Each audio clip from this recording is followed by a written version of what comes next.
Beach. Keegan, you're the director of the museum. Welcome to the program. Steve, thanks for having me. It's a pleasure to be on here again with you. I had arranged for a small turbine engine aircraft to start up behind us again to reflect the experience of trying to do a webinar with you last time, but unfortunately none were available. So it's just me here tonight, and we're going to kind of walk you guys through some of the collection we have and tell you a little bit more about the museum and whatever else Steve has in mind. All right, well, take it away. Well, so Steve, I think probably now that we've done a webinar with you, people are aware we're a vintage flying museum in many ways similar to the CAF. We do have a similar mission of not only just preserving these incredible historic airplanes, but also sharing them with the general public. So one of the things that really gets us enthusiastic and energetic around here is giving people the opportunity to get closer to these airplanes than they ever have before. What we've observed is, as we've unfortunately lost the World War II generation to what some people call the silent artillery of time, people are losing tangible connections to the war. It's sort of slipping from living memory into almost myth and legend. So the airplanes have started to kind of take up a role of being that real connection to the material culture of the era, to the life lessons we can learn from that generation. So it's been really a really important time for museums like ours to keep these airplanes alive and out there and active so that people can connect with the World War II story in a really meaningful way. So that's been a big part of what we do here. Our mission is going through overhaul at the moment. It isn't necessarily stated as succinctly as yours, but in addition to the preservation of those airplanes, it really is focused on educating and sharing the collection with people. So we do have a full museum out here in Virginia Beach. And Steve, you've been here, you've heard people, when you were here even, I think, describe it as Warbird Heaven to some degree. I'll let you speak to the validity of that statement, but I will say that, we have a 5,000-foot grass runway here on the property at the museum. The museum is 130 acres. And there's a mixture of new built structures and historic buildings. We actually have a control tower that was relocated from Goxhill in England to our field. Goxhill was the first station the Royal Air Force turned over to the U.S. Army Air Forces in the wake of Pearl Harbor. That building's been reconstructed brick by brick. It's actually in the background of this shot. So I love this picture. To me, it captures some of what's magic about the facility at our museum and the grounds. Really was designed from the ground up as a place where these airplanes can operate, where everything is kind of geared in their favor. That 5,000 feet of turf, that means the 109 can comfortably operate from that. The Spitfire likes it. It does mean that we do have a flying season each year, because once it gets to the winter months, we do contend with rain and soft ground. But what we have here really is a place that's special for a lot of reasons. And I think even those of us who work here that are spoiled by being around it, when we're, out walking the grounds in the morning, we get the opportunity, the sun catches the airplanes just right and everything. You just go, wow, this is an amazing place. But I should probably let you speak to your experience here. Well, I would just add to that, and as you can see from this picture, you're looking at the Spitfire and the control tower, but also the trees that basically surround the property. So when you are within the environment of the museum and on the grounds, you really are separated from the rest of the world, and you really get that sense of timelessness.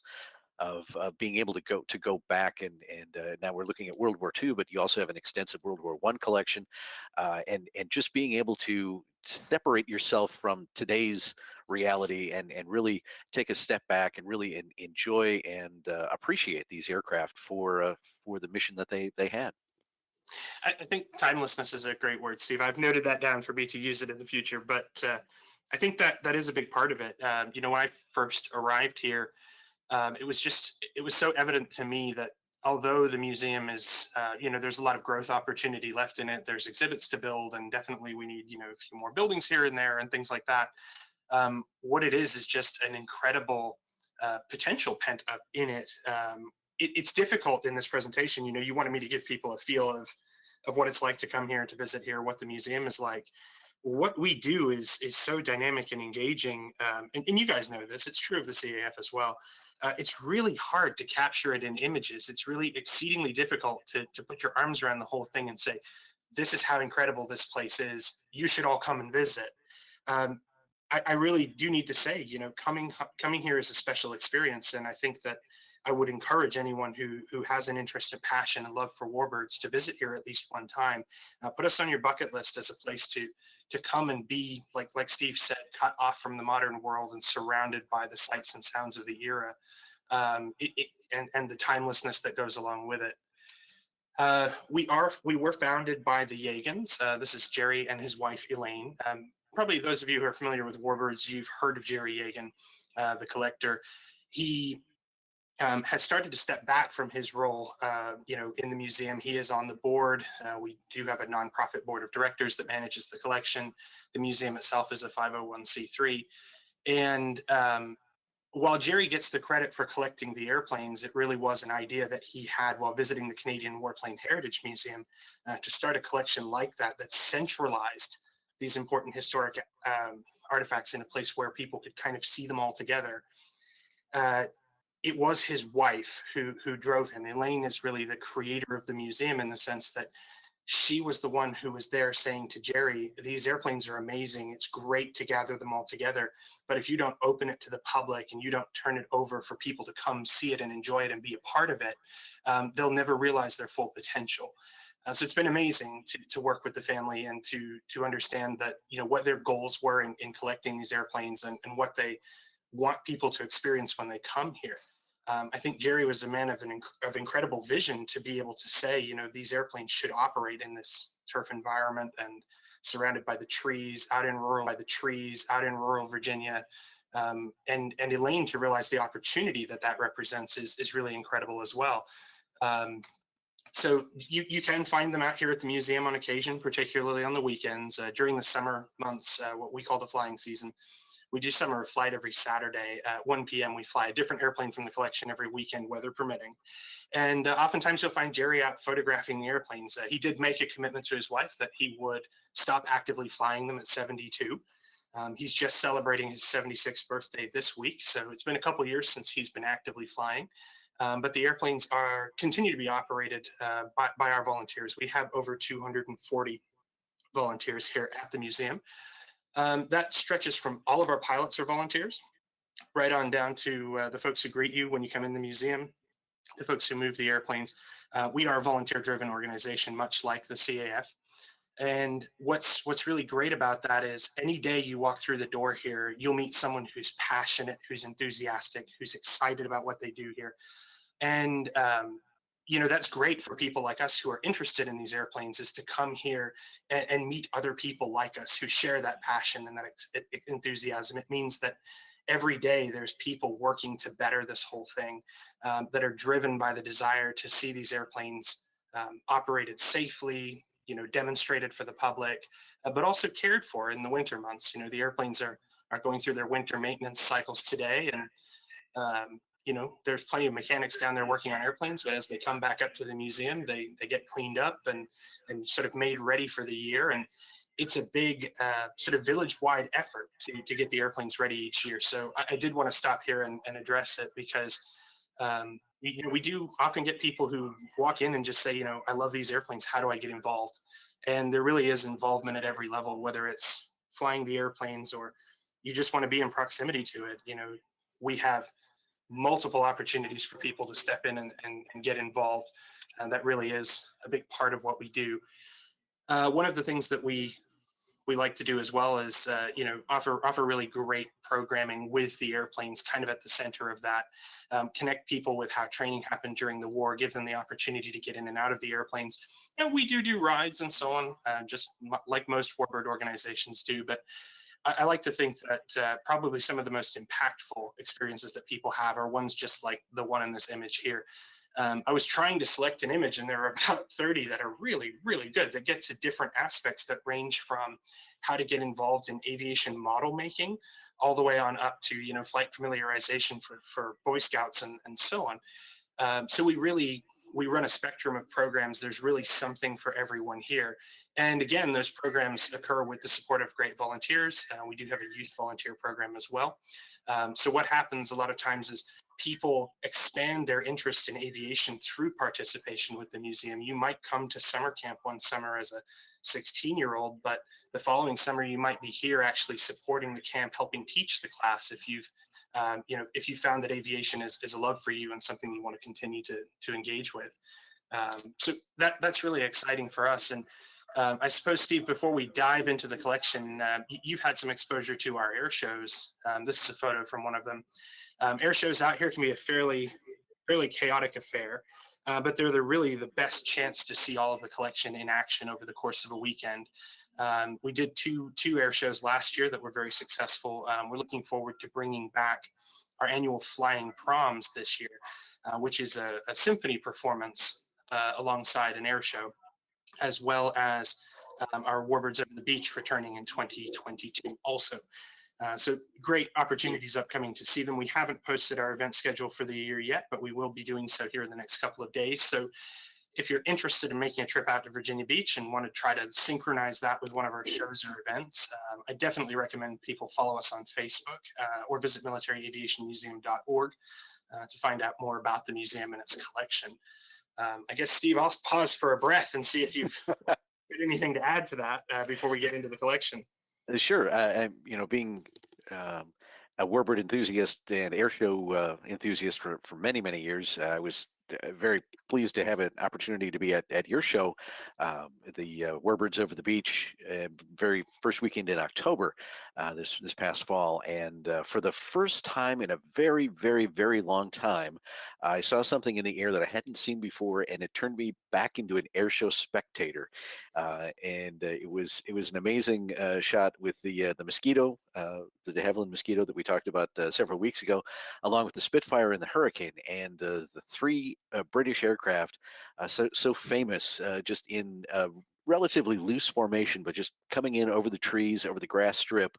An incredible sound, incredible sight, and it really was a wonderful show. And unlike a lot of the other Warbird shows that you may visit, and any air show is a great opportunity to see aircraft fly, but it's a little more relaxed than it might be in maybe a larger show, but you really get a chance to see the aircraft, and you're pretty close, about as close as you can get as far as crowd lines to the aircraft than you will be at most other shows. So it's really the sights and sounds of the airplanes are right there for you, and it was a wonderful weekend. Well, we're glad to have had you down here, and I think you hit on a great thing, which is the breadth of the collection does give you just amazing opportunities to put things into the air that may not have been all in the air together since the end of the war. So it's a really special place, and what you see there is one of the show lines kind of lined up from an air show a couple of years ago. I am going to say we do have a collection of World War I airplanes. There are a handful of originals in there and restorations, but the lion's share of them are replicas. They're not going to feature in our collection tour this evening, mostly because although there are over 60 airplanes displayed on the campus at any one time between a complex of buildings, there really is a core to the collection. That's the 39 regularly operating flying World War II aircraft. And that's, I think, what most of our listeners tuned in tonight are really interested in. It's definitely what seems to bring people here over great distances to enjoy and to experience. So that's kind of the focus for tonight. And apologies if you've tuned in for a rundown on all the World War I airplanes. Like I said earlier, there is more information available on our website about the different aircraft reflected in the collection. So we are home to a Curtiss P-40 Warhawk. Our airplane is basically the instigator of this collection, and the CAF has Red Nose. Well, we have this particular Warhawk. The airplane was actually a combat veteran. It had been supplied to the British, who passed it on to the Soviets, who were in dire need of frontline combat aircraft in the opening stages of the war against Nazi Germany. This airplane was deployed in the area around Murmansk, the northern Russian port. Was actually lost, we think, we don't know, we're still working with some Russian archival sources and so on to understand the exact circumstances of its loss, but it was lost, we think, in an operation against the Germans, shot down and lost there on the, well, I guess I don't know if it's technically tundra, but the pictures look fairly swampy in the area where the airplane was found. So this was a battlefield recovered wreck that was brought back. The restoration was actually started in Norfolk and then passed on to New Zealand for completion and ultimately brought back here as a flying airplane. So it kind of is the heart and soul of the museum. You see it in a lot of publication materials and things from us. It does have a very striking paint job. Tex Hill did visit the museum. The inside of the baggage door does have Tex Hill's signature on it. It's a great thing. If you happen to make it out to the museum, you're more than welcome to ask one of the staff to show it to you. I think a fascinating story about this is, although it's now the consummate museum piece, there's no back seat, and it looks just like it would have looked had the airplane been flying with the Flying Tigers. It used to serve kind of as the family truckster to some extent. Mr. and Mrs. Yagan used to fly this airplane down to Sun and Fun, where they won several awards with it. She used to fly in the back seat of it with Jerry. And there's just amazing stories abound around these airplanes, but the P-40 certainly has a special place in everyone's heart here. One of the most recent additions to our collection is our Bell P-39 Aerocobra. This airplane is, you guys in the CAF know this, there's one in the CAF collection. It's a bit of a quirky airplane, kind of an unusual thing. Seen here flying the airplane is our chief pilot, Mike Spaulding. I should also say that the photos you're looking at tonight, all credit goes to the phenomenal photographers who've come out here and photographed these airplanes and been willing to share the images with us to kind of talk about the museum and to share a little bit of our story as an organization. I didn't have the opportunity to put credit lines on each one. An unintentional slight to the photographers, but just absolutely terrific images get shared with us routinely. This one came from a Mr. Afholter, who was able to go flying on a photo flight. He actually got a great shot of the Mosquito as well. One of the kind of great things about this region of the country is that there are always seemingly available dramatic backdrops to photograph the airplanes in front of. The P-39, like I said, it only recently arrived in the collection. It has been demonstrated for the public. The airplane's working great from what I understand, and it's been great to actually have an open conduit of information sharing with the Central Texas wing who operate your guys' P-39.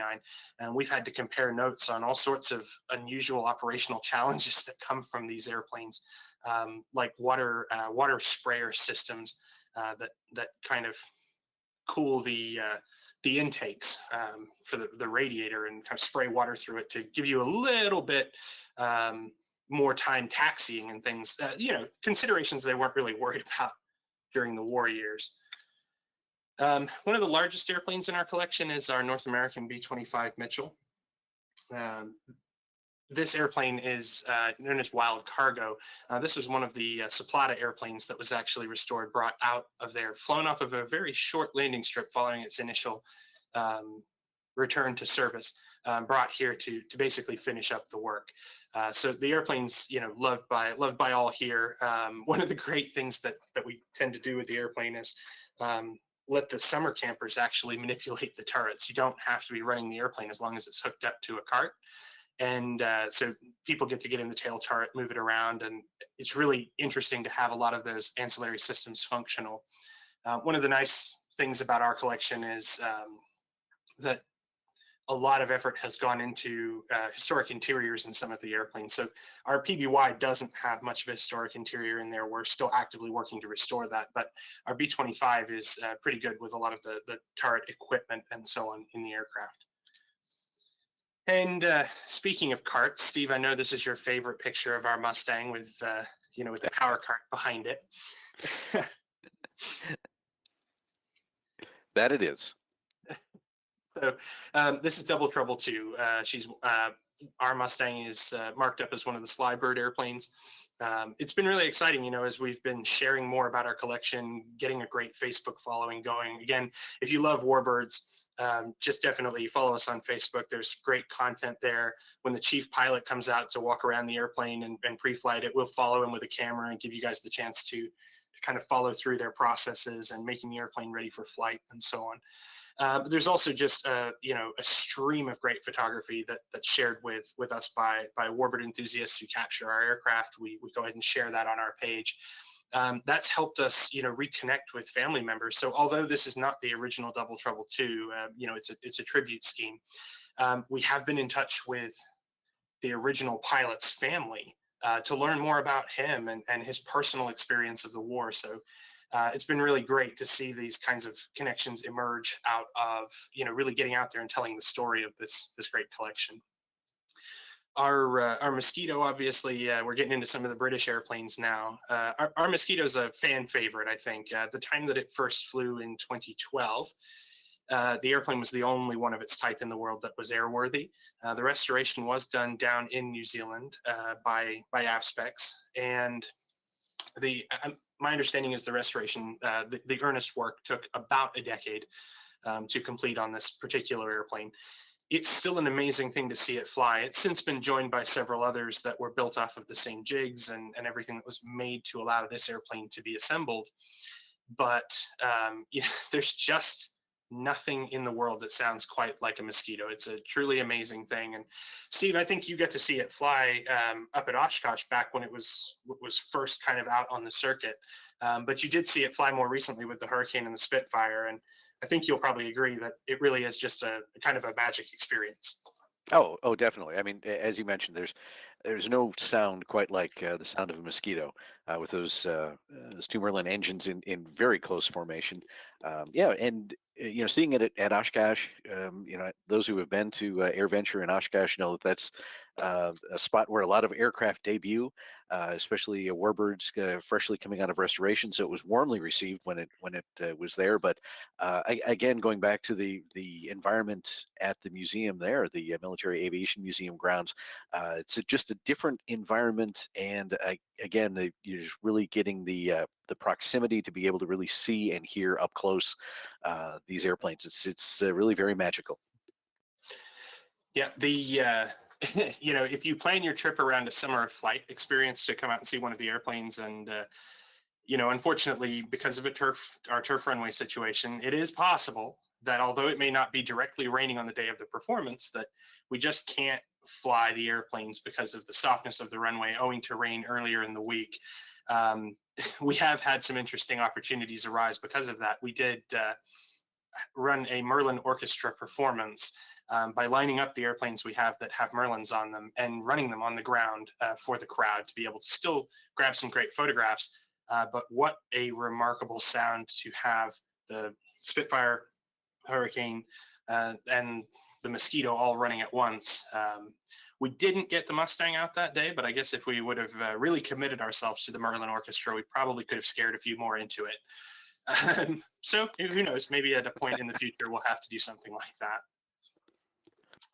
This is our Spitfire Mark 9. This airplane is really an incredible aircraft. It is a combat veteran from the Second World War. Again, a lot of the airplanes in our collection are more recent acquisitions, and so the ones that were kind of available and out there, a lot of those went to great organizations like the CAF. So, if you're coming along to this in the 90s, as Mr. Yegan was in the establishment of this museum, you really did have to go and look for airplanes that were in unusual places, or rely on other people to have found them in unusual places, offer them for sale or offer them as projects. This particular Spitfire was a piece of playground equipment in a kibbutz near the Lebanese border in Israel. We've got a photo here that hangs next to it in the museum that is actually a bunch of kids sitting on top of the somewhat broken down hulk of a Spitfire. The restoration happened. The history of the airplane was gathered during the restoration. Now, the airplane flew over 100 combat missions in the Mediterranean during World War II. It was built at the Castle Bromwich facility in England and shipped to Casablanca, where the airplane was reassembled and flown operationally from places like Corsica. This is a really amazing aircraft because all of the incredible things that happened to it during the war. It flew over the Anzio beachhead. It escorted American B-25s on bombing missions over Italy. It ended up on a piece of color film during the war. The movie Thunderbolt was being filmed on Corsica, And in the clips that assembled to make that movie, there is an RAF squadron operating from Corsica, and the airplanes are taxiing around. And MJ730, this airplane is actually in there. If you happen to be really interested in it and kind of looking for it, I can't remember if it made the finished cut of the film, but the film is available. The airplane's fuselage code at the time was W, and you can see it kind of stenciled on the nose of the airplane as it's taxiing towards the camera. Which is a really amazing thing. It's just an incredible airplane to see it fly, so nimble, so agile, so incredibly beautiful. But something that you really do have to experience it to gain an appreciation for it. It's part of why we love our summer of flight demonstrations is you can get out here and see that thin wing and that incredible performance from the airplane. We don't do aerobatics in our aircraft. We really do try to, kind of thread the needle between the demonstration of the aircraft and the maintenance of them as historic assets. So it's our belief that preservation of the artifact does align with flying them, so long as they're maintained in peak mechanical condition. And this picture just really shows the Spitfire doing exactly that. We do, of course, also have a Hawker Hurricane. We're so glad to have been joined by another flying Hurricane in the United States. This airplane had been the sort of on the lonely watch of being the only flying Hurricane in the United States. There are, I think, one or two in Canada, but this is a really remarkable airplane as well. It does wear a tribute paint scheme to John Kenneth Haviland, who was a Virginian who actually joined the war effort ahead of the United States joining in it. So he was one of just a handful of Americans that actually flew in what the British considered to be the time period of the Battle of Britain, even in advance of the Eagle squadrons getting over there. So he did have, I believe, British citizenship that allowed him to go ahead and join the RAF and get into active service ahead of a lot of those folks who joined Eagle squadrons. So it's my understanding, and there is some debate about the historical veracity of it, but he's the only American to have flown in the Battle of Britain that survived the war. It's possible there was one other, but it's unclear. So a really interesting story of a hometown hero kind of writ large across the side of the airplane. But this particular Hurricane was built in Canada and actually has the Packard-built Merlin in it instead of the Rolls-Royce one. So just a remarkable airplane all around. People love to get up close to a Hurricane. They're kind of unusual. They're not readily available at a lot of museums. And once you realize that it uses the sort of conventional fabric and wood construction, basically the behind the pilot going aft, it's just an amazing thing to see it kind of as that transitional fighter between the pre-war aircraft and the designs that would emerge in wartime, particularly when it's next to the Spitfire. And you realize that they really are contemporary airplanes, and that there was still a lot of heartache about whether or not it would be feasible to maintain aluminum under the conditions of battlefield usage. So there was, a degree of skepticism on the part of the Royal Air Force, who decided to kind of like hedge a little bit. The Hurricane was a much more stable aircraft and therefore a better gun platform, and is said to be the unsung hero of the Battle of Britain because it did such an incredible job tackling bomber formations. But there's no question that the Spitfire was the kind of icon that rallied the British people. I would encourage you all to come here and sit between them in the hangar and make that decision for yourself.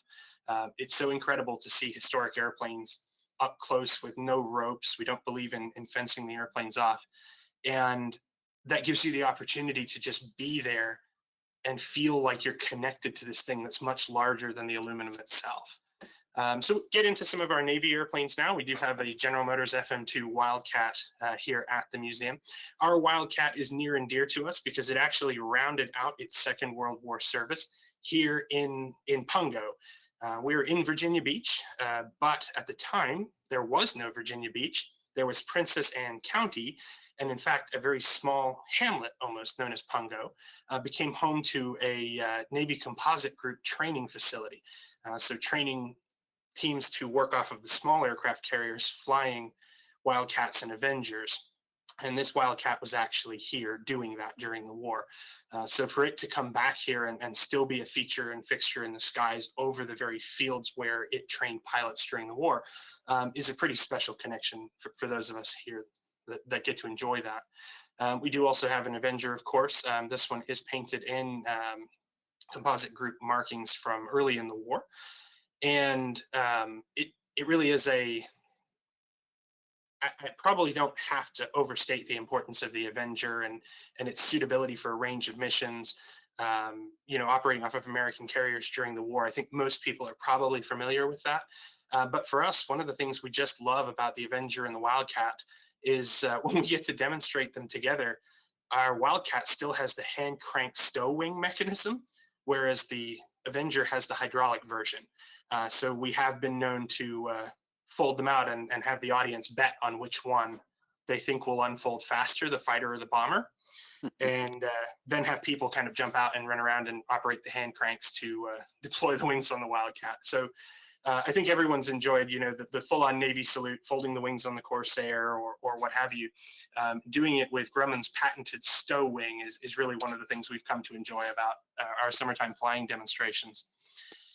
We do also have a PBY Catalina here. It's one of the airplanes we're better known for. I think this picture may have been taken by CAF member Kevin Hong, actually. This was up at the Arsenal of Democracy flyover. We were the PBY assigned to kind of fill in the role of maritime patrol for the narration and everything of that event that unfortunately didn't take place. Due to weather, actually. You can kind of see why in the background. You couldn't see the Washington Monument, much less navigate around it. But our PBY was built in San Diego in 1943. It was flown to Naval Air Station Norfolk, where it did receive armor plating, ordnance, and so on. The airplane was used to patrol the North Atlantic and Mid-Atlantic extensively from 1943 until 1945. It would round out the war after traveling to North Africa, helping to close the Straits of Gibraltar to U-boat traffic, and then ultimately come back across the Atlantic to northern South America, flying patrols around the Caribbean and off into the Atlantic waters east of there. And ultimately, it came back to Elizabeth City, the Coast Guard station. I think it also did some time assigned to the Brooklyn Navy Yard for one reason or another. But really a remarkable airplane. Just there are so few of them flying, although they seem big and great, and everybody always loves them, but there just aren't really that many out there that you can see at shows. So despite the fact that they feel like they're around, they can also be somewhat rare when you get a chance to see one. So we cherish having ours here, largely because once we put it in the hangar, we can stow all the other foldable airplanes underneath of it. This is our Goodyear Corsair. This is a really special picture for us here. Steve Chappie took the picture. If you want to know more about the specific circumstances, I'd encourage you to check out Warbird Digest or Warbird's News. One of the gentlemen who flew our Corsair for a long time into his 80s is known as the Corsair guy, O.B. O'Brien. And a Corsair he'd actually flown during the Korean War was found. That's the airplane that's second in this picture behind our Corsair. Actually now wears OB's actual markings that were on the airplane, including his name under the cockpit. And so as a special get together for Obi and his family, we actually brought the two airplanes together here at the museum, invited him out here. He was able to see the Corsair he'd flown in Korea, and then the Corsair he'd last flown here together at the museum. So it was a special experience for everyone involved. And I've included this picture because that's a big part of what we try to do here is to forge those meaningful connections between people and machinery. The airplanes are important and worthy of preservation because of the human stories that are connected to them. Our particular Corsair wears a tribute paint scheme to the Kitty Hawk Kid, Ray Beecham, who was a local fighter pilot who deployed with the Jolly Rogers during World War II. And he actually flew with them at the time that they were credited for turning the Corsair's reputation of as being a widowmaker around and showing what that airplane really was capable of. You can see that he did have 2 kills marked there under the cockpit. So it's my understanding he was still around when this Corsair was being painted, and it was a fitting tribute again to another hometown hero. We do also have a Douglas D Skyraider in the collection. The joke is that it's the newest of all the airplanes because ours, I think, was built in 1949, making this the youngest airplane in the collection. But again, just a remarkable thing to see out and operating. I think that every time I see the every time I see the Skyraider operating, I'm reminded that it's it's a 3350 up there. It's the same engine as is on a B29, and just to hear it kind of calls you back to the time you spend with Fifi and everything else. It's kind of a special connection that those of us that used to work around Fifi get to share. The museum is still actively collecting, still actively restoring. This is our Douglas SBD Dauntless. The airplane is not totally dissimilar to how it looked in this picture when it was pulled off the bottom of Lake Michigan. So our airplane just recently joined the collection. We are restoring it to airworthiness. We are the titled owner of the aircraft. And what was special for us was, due to the help of the community and everyone who's passionate about warbirds and excited about this history, sharing the story of this airplane coming here to the museum, we were actually able to connect with the pilot's family. So the pilot did survive the accident where it crashed into Lake Michigan. And his name was Charles L. Ford III. And due to the help of everyone out there, amateur genealogists and everyone trying to help us, we were actually able to find Charles L. Ford IV and sit him in that same cockpit down into his dad's seat, which was a really remarkable thing. And again, that's something that kind of played out on our Facebook page. We know that a lot of the people who support us are not necessarily local, so we do try to create opportunities for people to engage with what we're doing here at the museum remotely. We are home to a Messerschmitt Bf 109. Our work number on our airplane is 19257. It is a real restored 109 with a DB605 in it. It is a remarkable sounding engine. Steve, I think it flew while you were here. Did you get to see them clean the plugs and everything? I did not get to see that part of it, but yes, we did get to see it fly. It's definitely a different sounding airplane with the engine on it. I should say there were Bouchon parts used in the restoration, but the common misconception is that this airplane is a Bouchon. It isn't. The restoration was done by Meyer Motors in Germany. It was a multi-year project, and they did spend a lot of time with the gentleman they called the Alten Adler, the old Eagles, who were Luftwaffe pilots that flew them during the war, trying to make sure that every facet of the restoration was to the kind of operational condition of the G model Messerschmitt, which is what this is. The pilot who crash landed this one walked back to his base, and in a matter of a couple of days on the Eastern Front was back flying another 109, scoring I think about 30 more air-to-air kills following this shoot down, and I think he'd had about 30 to that point. So just an impressive piece of history. I should probably say there are lots of flying collections out there that don't maintain Axis aircraft. We've made the decision to maintain them and to do so in exactly the state that they would have operated in, because there's a tendency, particularly on the part of younger modern audiences, to think that the war was a fait accompli situation where America showed up, America's awesome, the war was easily won.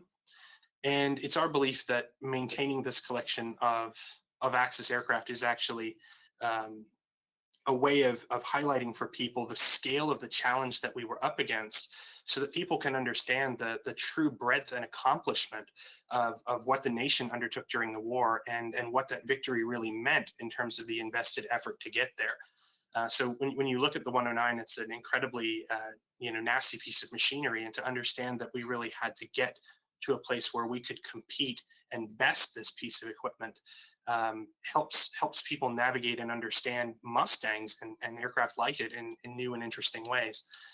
We do have a couple of other aircraft in the Axis collection. There is one that isn't regularly seen here at the museum.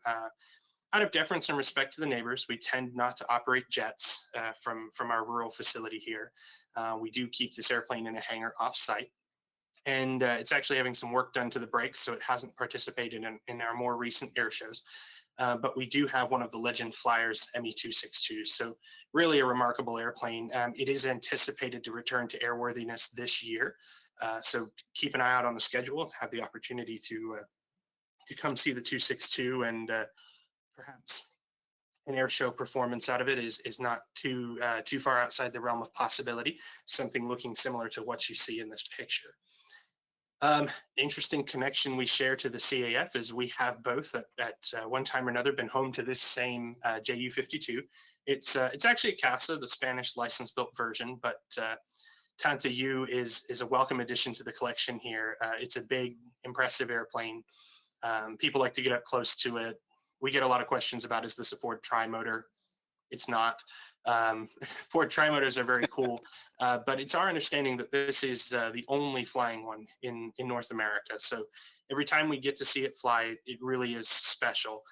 It's a bit outlandish. If I'm totally honest, it's unwieldy, it's strange, it's difficult to move around the property. We have to kind of angle it to get it through the hangar doors and everything. But once you get the chance to see it in the air, it really is special. I'd be remiss if I didn't indicate that we also have more than just airplanes here. I'm aware that this is a CAF webinar and it's all about warbirds, but we are home to some of the equipment that supports the warbirds as well. In going for that, back in time kind of methodology here on the facility, it's our dream and our ambition to use what look like original World War II fuel trucks to fuel airplanes. We've actually got one under construction at the moment. But we are also home to some of the most important pieces of equipment for fighting the air war. And credit does have to go to the 8.8 centimeter Flack, or better known as the Flack 88. We fire it here pretty regularly. We are limited by the amount of available brass. If any of you have an 88 shell in your basement that is serviceable, please give me a call. We'd love to work something out. Because right now, hearing 2 shots in rapid succession is pretty impressive, but it's difficult to really get the full effect of how a carpet Flack was placed with a limitation on how much you can fire it. So it is a remarkable cannon. It is quite loud. Steve, you heard it fire almost as a surprise. Yes, yeah, it was it was an amazing. And when you look at this photo, you don't realize how much it takes to actually set up this weapon. Just very briefly, the wheels in the front and the back come off. The gun itself sits down on the ground, and then the crew, gets it working. And just watching the crew not only put it together and get it set up, and at the end of the show put it all back together, but just the way they had everything was so manual, even to track, as they were pseudo tracking the targets during the show. But it was just amazing to watch this piece of World War II technology in action. And then, of course, as you mentioned, it only fired once or twice because that's all you had for shells. But to imagine several of these, emplacements protecting strategic targets and then firing for very long periods of time as American aircraft or British aircraft approach the targets. It really puts you back again. It puts you back in time, and it gives a whole new dimension to what we're normally seeing when we're thinking about airplanes. Well, I think that puts it pretty well. I mean, typically at the show, we have fired it at a totally vertical elevation, and we have tracked airplanes with it. We have confirmed with the pilots, you can hear it over the sound of the roaring engine. You can feel concussion and everything. Sure. But, it's always a fun air show planning meeting around here where you say to the air boss, when can you clear my gun crew onto the field? And he's like, what? So it does take a village to put on a great air show, and we thank the air bosses, and Steve was our announcer this past year, and it was really helpful to have everyone who kind of, once you get over the initial kind of like, you want to do what exactly, you get to a place where everyone's like, oh man, that would be really cool, so we should definitely do that. We did have the Sherman maneuvering around on the field and the gun crew tracking it for this year's show. We did fire it at a horizontal elevation as though it were engaging a tank. So in addition to the 88, there's other equipment around here from Jeeps and Universal Carriers, and the Sherman was visiting, so please don't come on a cold January day looking for the Sherman. It doesn't live here. We're hoping, fingers crossed, that might be in the cards for us in the future, but you never know what'll come along. We do also have an Argus Pulse Jet engine for a V1 that, although it didn't successfully run when you were here, Steve, it does on occasion cooperate with us and run. Yeah. We don't start it the way the Germans did by filling the tube with acetylene and getting into a concrete bunker and hitting the go button. So it is a little more involved from our end. It doesn't always start with the same level of reliability. But when it does, we have had successful doodlebug days where you can come out on a Saturday in the wintertime and join us in watching the tube heat up to 2,000 degrees and listening to it buzz right along until the fuel runs out. So yeah, check out our website, keep an eye on our events calendar. And again, Facebook tends to be the best way to find out when we're going to break everything out and kind of thaw it up and get started for the year. We are also home to what I would say is probably the largest collection of Soviet aircraft outside the former Soviet Union, or at least perhaps in the Western world. We do have a Lavochkin LA-9. We also have a MiG-3, which is an exceedingly rare airplane. We don't operate it regularly. One of the challenges that goes with it is the Russian airplanes were just not built in a way that's conducive to modern operations. And so of the, we've got 3 Polikarpov fighters from the I-15, I-16 series. We've got the MiG-3. We've got a Soviet combat veteran P-63, among other things. But ironically, two Russian airplanes that we routinely operate, one of them is the Polikarpov P-02, which is perhaps the simplest of the Polikarpov designs and kind of famed for its use by the night witches in glide bombing German troops shortly after they fell asleep each night on the Eastern Front. Really a remarkable airplane. This one doesn't have brakes, so everybody's got to catch it when it comes back in. It has a true tail skid, so that helps out that we've got grass, because it's kind of like dragging a rut around behind it everywhere that it goes. It definitely is I think it's a hand prop start. I can't quite recall, but it's operating this airplane takes very specific training and planning on the part of the ground crew to basically like help it move around and get off the ramp and onto the turf and all this kind of stuff. So people tend to really enjoy it because it's also so slow that you get just incredible opportunities to snap as many pictures as you want to. Well, it takes 40 minutes to complete a 10-minute demonstration. It's not quite that slow, but it's like 60 or 70 miles an hour with a tailwind. So it's an amazing airplane. It really is. When you look at it and compare it to something like a Stearman, the breadth of our collection gives you great opportunities to look at that and to understand the different challenges that the countries were facing in compiling this equipment and the different challenges that the crews were up against in operating it. So it's really remarkable just to look at them and go like, these are built very differently with different designers, different expectations. This is our Yak III. It is one of the modern construction ones that was built in the 90s. It does have an Allison engine in it. What I will tell you is that although you see a lot of this discussion in places like Facebook where people are like, oh, it's definitely knocked off of the Spitfire or 109 or what have you. The Yakovlevs were indigenous Russian designs that were designed as a response to the emergence of the 109. So they were looking very closely at a 109. They actually had one that they were kind of like taking apart and studying and all that. But the Russians designed an indigenous response to the 109. And that's really what these early series Russian fighters were all about. What I'll tell you is this Yak III is an amazing airplane. Everyone here who flies it says this thing is just hot like you wouldn't believe. And there's definitely never any dogfighting happens with any of our airplanes. But I do understand this airplane would hypothetically perform very well in that circumstance. But no, it's an incredible airplane and a great performer, a great airplane to come out and see at the museum. And Steve, that is pretty much everything I had. That's a kind of a quick walk through the collection. Again, that's not all of the airplanes, but I did try to pick out the highlights. On any given weekend, particularly in the summertime, you're likely to find these airplanes out and operating. Our ride aircraft like our Stearman are available here for you to take a ride up and down the beach in a vintage Navy trainer.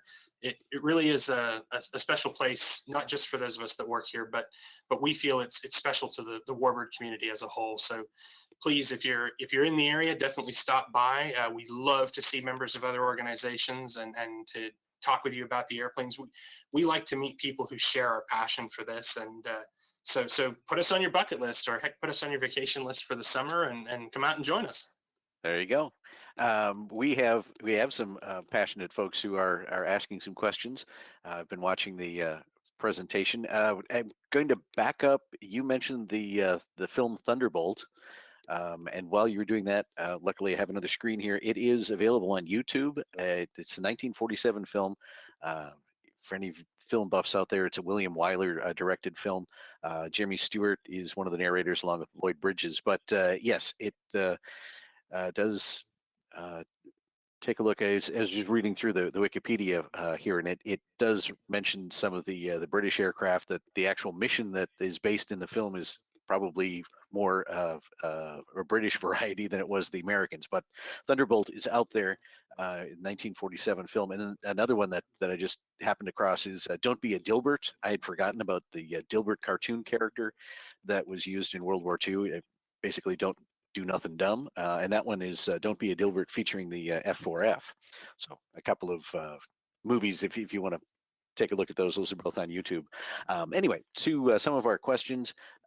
Nick is asking, being an aviation museum based in the US, how did the museum manage to assemble such an extensive collection of British, German, and Russian aircraft? That's I think a really interesting question. If you, I can't speak for them, but I've asked Mr. Yegan that question before, because again, the formation of the core assets that are the collection, the core artifacts, the core airplanes, that really predates the decision to make it into a museum. So, you know, airplane parts and pieces were coming in from all over the world. He'd taken newspaper ads in Papua New Guinea saying, if you happen to know where there's an airplane in the woods, pick up the phone and call me collect, and I'll accept the charges, kind of a thing. I really think that what he said to me is that the airplanes kind of find you. You don't necessarily find the airplanes. You know, people call in, there's this thing and that thing available, but I think when you're building a collection like this, serendipity plays a part in it. So an opportunity comes along to be involved with the restoration of what would be the world's only flying Mosquito. I think that you have to be in a position to be able to say, yes, I can do that, at a time when perhaps other people are not able to. So I don't know that that's truly an answer to that question, but it's being kind of aware enough of the larger story of the war to know what to say yes to, positioning yourself in the right place at the right time, and also kind of valuing the story that the airplanes tell enough to say, I'm not just going to leave this one, you know, awaiting restoration because it's German, but actually kind of put it to the front of the queue because it's kind of the arch bad guy. You can't really tell the story of America in the air war over Europe without a 109 there to do it. And I think that was understood maybe, and that created some of those serendipitous moments. And I think that answers another one of the questions is whether there's a method to acquiring aircraft for the museum. And I think, just as Mr. Yegan had let folks know, he was open to, you know, adding to the collection. And I think sometimes, as you said, airplanes just find their way to the right person at the right time. Yeah, there's definitely a methodology in it, which is the understanding of wartime history, but not necessarily from a specific national orientation. So Mr. Yegan's business and everything gave him international perspective and the opportunity to travel the world.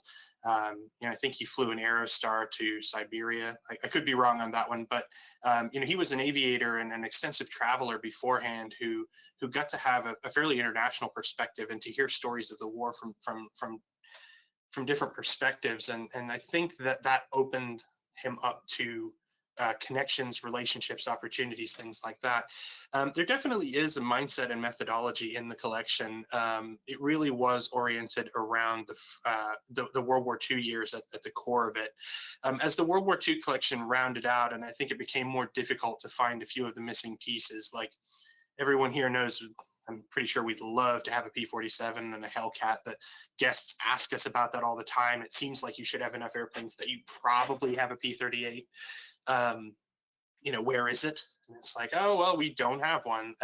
But, you know, I think we'd all intellectually like to have that, but you know, the circumstances have to be right for you to get one. I think as the search continued for those very rare and esoteric airplanes, it opened up opportunities to bring some other stuff into the collection, like the Skyraider is technically post-World War II.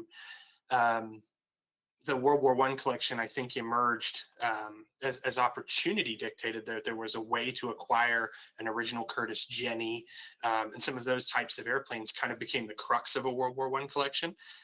So it really has kind of reigned in at the moment as the first 50 years of military aviation history. We do have the odd civilian airplane. We've got a Fleet Model 2 and a 1980s, I think, built Waco.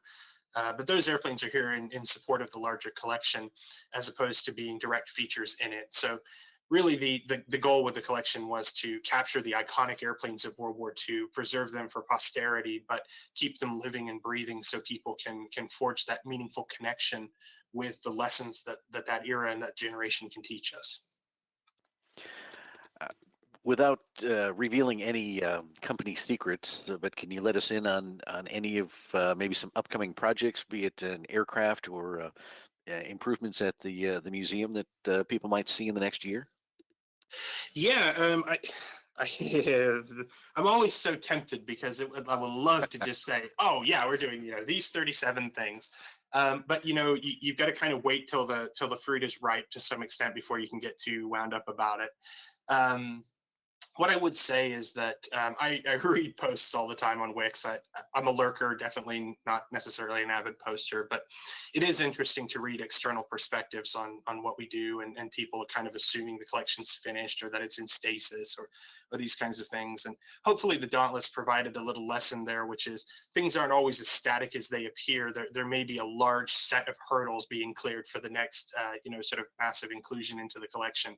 I don't think if anyone would have been placing bets a week before we announced it that they would have assumed we were going to end up with a Lake Michigan Dauntless, but it's here now, and we're excited about it. But I think know that there are still some really great things coming down the pike that are in the process of restoration, that are going to be exciting inclusions to the collection, that are international in their nature, as well as the efforts to kind of round out what people would hold to be our core collection.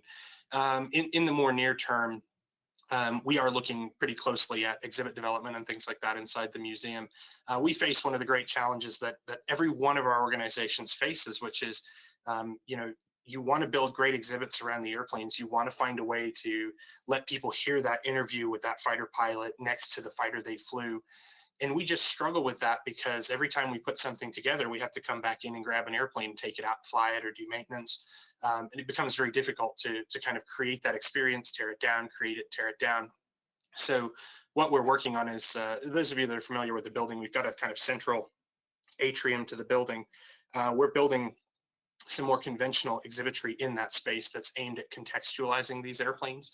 The first example of this type of exhibit is under construction right now, that deals with training during World War II. And the centerpiece of the exhibit is a link trainer that our volunteers are restoring to fully functional capability. It's our goal that, if a scout troop comes in for their aviation merit badge, that they can actually fly the link. But in the meantime, it's being built as part of the exhibit. So there's an opportunity to interact with people, for you to actually help and participate in the restoration of the link while you're here visiting. So we're hoping that'll open in another couple of months. We're struggling with some logistics and supply chain driven delays that are holding us up on some interactive elements and things like that. But that exhibit really is going to walk you through the process of how training occurred during the war, so that when you're out in the hangar and you're around our SNJ-2, our Stearman, our Cessna Bobcat, Bamboo Bomber, you have the opportunity to kind of have the context and understand the roles that these airplanes played, and to connect with that wartime set of experiences, kind of as context before you go out onto the hangar floor, so that some of that burden is lifted from the floor of the hangar, but that you get a richer and more fulfilling experience and a unique way to connect with those airplanes. I guess to finish that up, we've got a master plan for exhibits in the building. Training is up next. We are working on observation facilities so that summer flight can be enjoyed from inside the museum. It should probably come as a surprise to no one that Virginia can get pretty hot in the summertime, and that being out there baking on the ramp with the airplane is not everyone's chosen way of engaging with aviation history. What? So how can that be?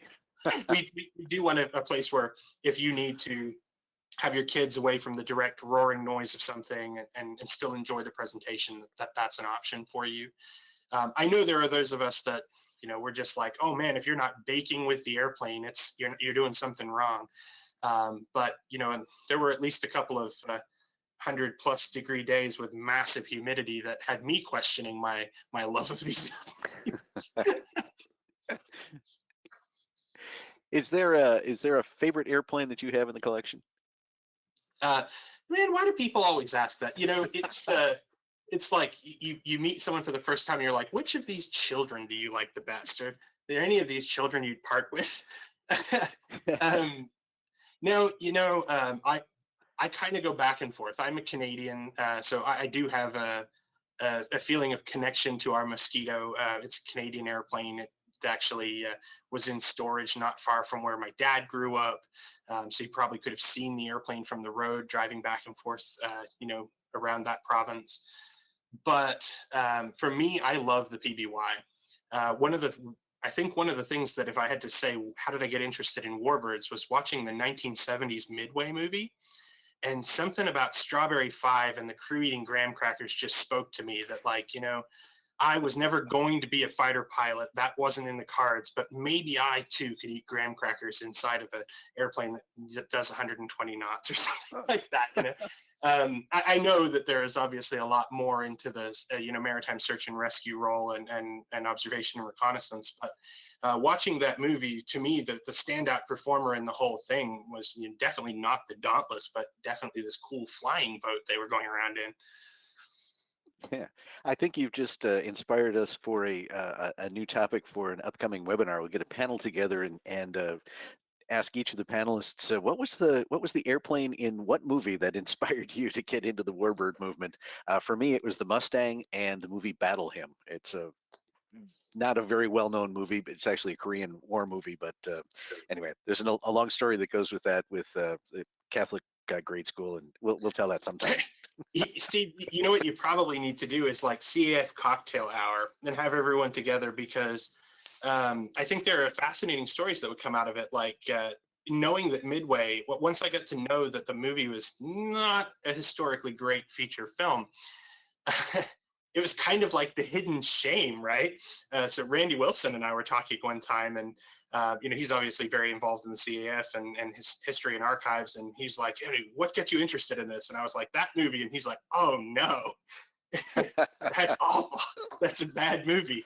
And I was like, oh, you know, well, okay, but still, I will say this, that movie bears some of the credit, but so does the CAF. I think all of us come into Warbirds and have these interesting stories about how we came into it. But I will say that, you know, my dad knew my interest in the subject matter. He actually purchased a ride for me at Wings Over Houston. It was supposed to be in the B-29. The B-29 got a flat tire.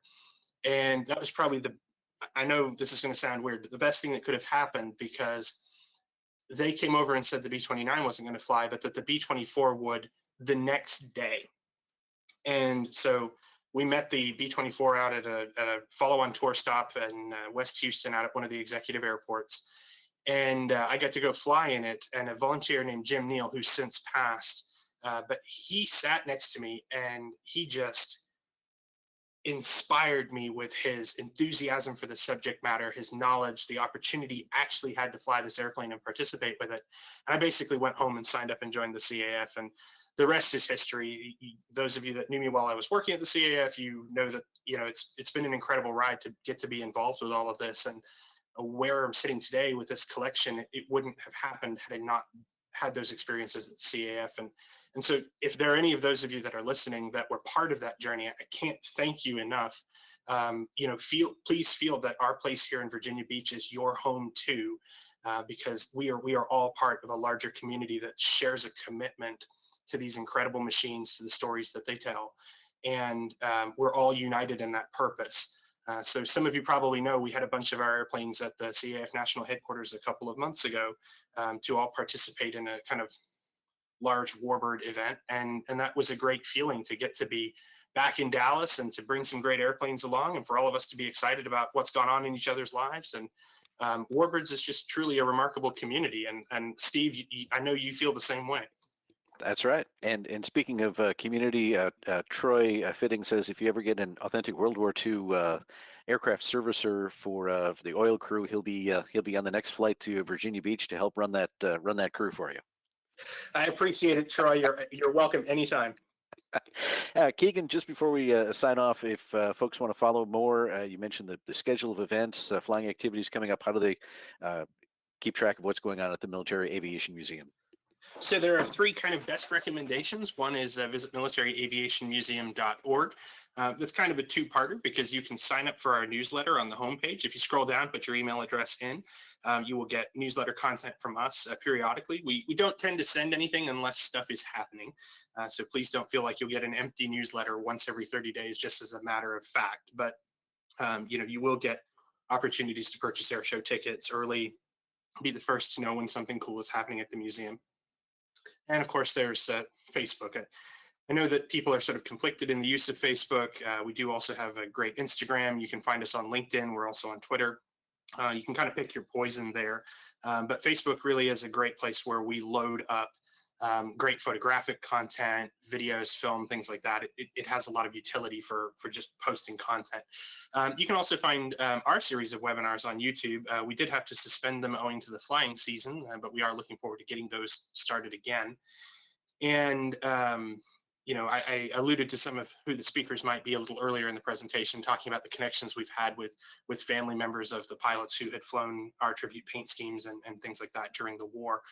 So there's several really great ways to kind of stay engaged with us, and social is one way, but if you're like me and don't necessarily prefer the social avenue, definitely sign up for the newsletter. You can find out about great events like Planes, Trains, and Santa, where we fly Santa in a Stearman and have him troop the line, visit the kids. They can turn in their letters. We'll actually load them into the airplane, and they can see Santa depart at the end of the day too. Sounds good. Keegan, thank you again for joining us, and thanks to you for watching tonight, another CAF Warbird 2 webinar. If you have any suggestions for future topics or know of someone that might be of interest, just drop Leah Block an email at media@cafhq.org. Again, thanks to our guest, Keegan Chetwynd, Director of the Military Aviation Museum in Virginia Beach, Virginia. For the Commemorative Air Force